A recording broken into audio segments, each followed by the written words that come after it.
tani waa arrin la yaab ku noqotay bulshada gobolka Mudug waxaana markii ugu horeysay magaalada Gaalkacyo lagu arkay neef ari ah oo cunay ilmo yar asagoo hurdaya kaasi oo ku noolaa xarun barakac oo ku taala duleedka magaalada Gaalkacyo waxaana gurmad u fidiyay bulshada halkaas ku sugneed hooyada dhashay wiilkan ayaa warbaahinta u xaqiijisay in wiilkeeda ay ka soo gaartay asagoo cunaya neef ari ah rugaan orgi baa iga cunay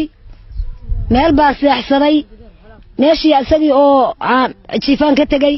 waxaan u imid orgiga cunahaya afkiisan ka soo fagay lugtiis mas'uuliyiin ka tirsan maamulka degmada Gaalkacyo oo goobta gaaray ayaa iyaguna arintaas ka hadlay baata kaleeta oo saaka nagu cusub oo aanan hadda deegaamadan hadda ka hor ka dhicin ari dadka cunahaya la arkay anigu yar baa nala tusay oo orgi oo lug ka cunay oo la cararay oo laga reebay waa arin ayaduna carrada ku cusub xoolo dadku cunayaan waxa laga yaabaa dadku inuu dadka cunaha hadda ka bacdi Ilaahay naga soo gaaro ummadiisa Ilaahay baa badbaadin kara